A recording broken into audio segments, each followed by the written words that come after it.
On March 15, 2024 in Cleveland, Ohio, 2 women were carjacked at gunpoint by 10 men while leaving a bar around 2 a.m. in the morning. 2 days later, license plate reader cameras alerted police that the car was in the area of North Lakeland Boulevard in Euclid.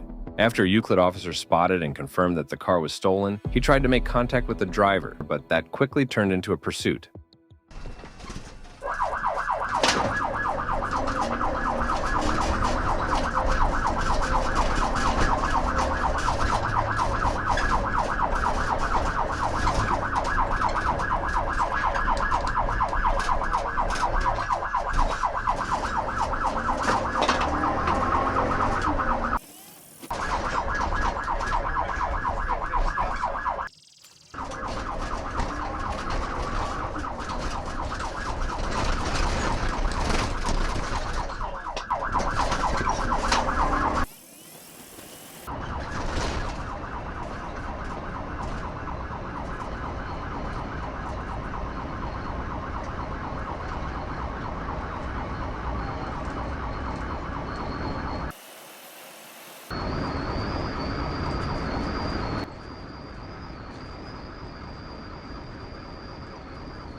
The suspect fled southbound on I-90, later exiting onto 156th Street, where he ran a stop sign at the intersection and collided with another vehicle. The victim who was struck got ejected from her vehicle as a result. She would later be pronounced dead at the scene.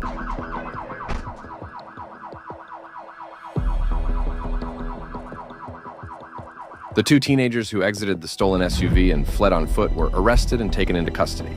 The 17-year-old driver is currently being held at the Cuyahoga County Juvenile Detention Center, facing charges for the death of Michelle Wall, among others.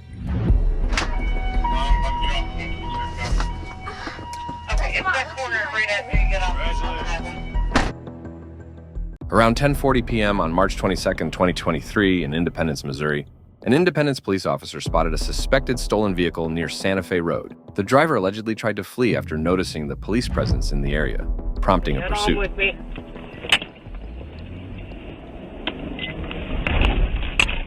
Back Eastbound 15. Eastbound 15 from Vermont.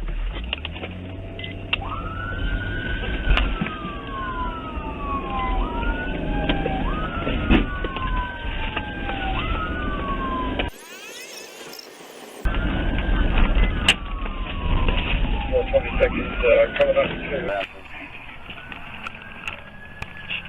slowing to the stop sign, everything continue to go.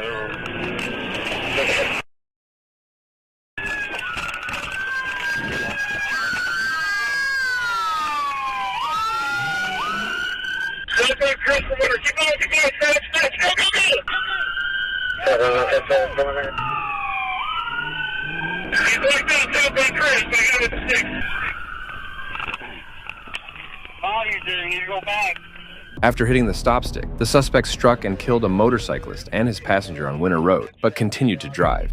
30 and accelerating. Have an alarm message. We're within the middle of the pursuit. Try to get up in a ditch, block intersection.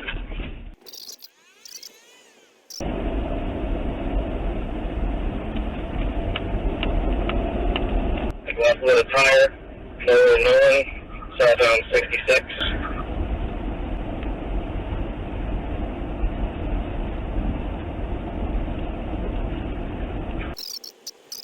Nothing visible ahead.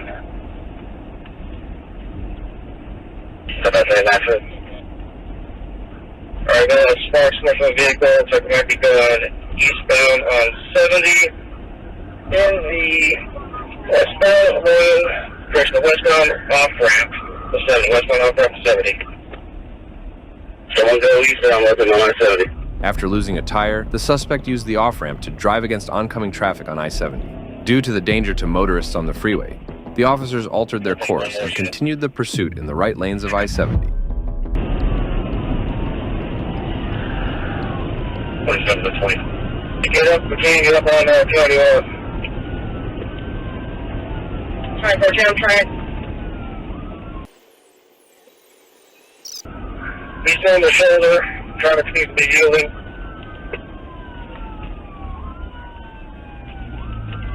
The suspect stopped in the middle of the freeway, made a U-turn, and started driving with the traffic flow, eventually exiting onto South Lee's Summit Road, where another unit was waiting. I got him coming up on Lee's Summit.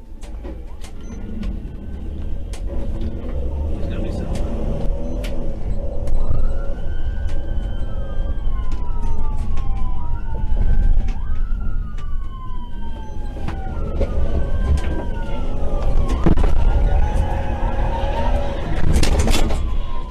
Positive contact, I flipped him back around, he's coming back around on Lee Summit. Positive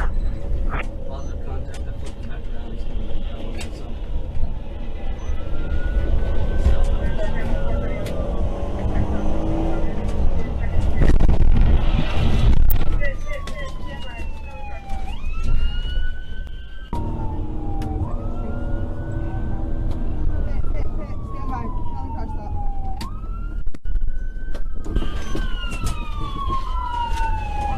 Sonic car stop, please come for a second.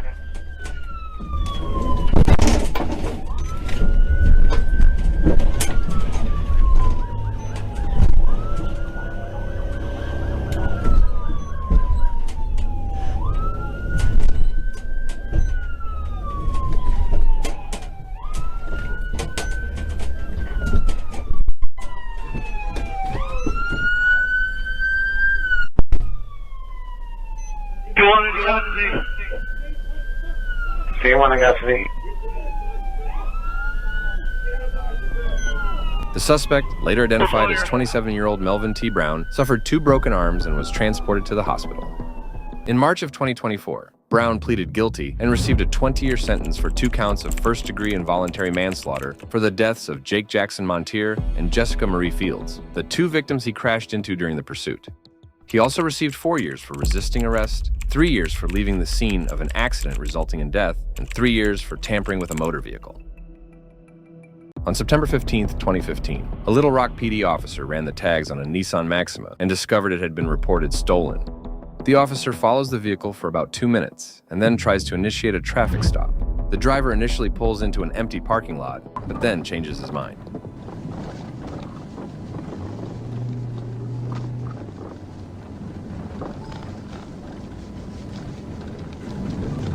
Are you passing off on? We're in the parking lot, getting back out on Tico.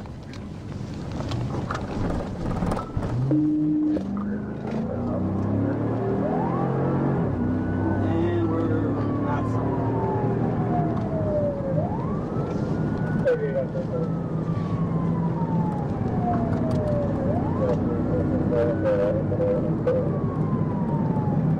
Alright, we're passing Nolan. Medium traffic. Speeds at 80 miles an hour. And he just knocked out. Start mims. 33 on the 979.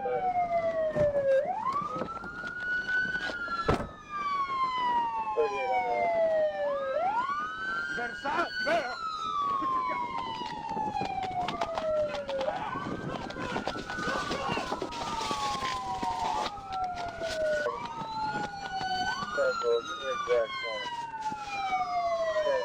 The chase lasted less than a minute and ended after the suspect, later identified as Jordan Matthew Vandenberg, crashed into another vehicle. The impact sent the Maxima into a roll, hitting 39-year-old Trendia Penn Horton and her 18-year-old daughter, who had been jogging on the sidewalk. The suspect immediately tried to bail, but was quickly arrested and taken into custody.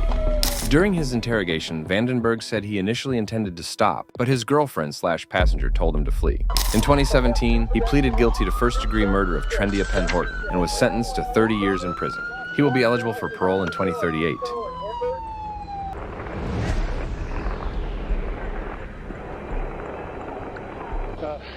You still got one here. I got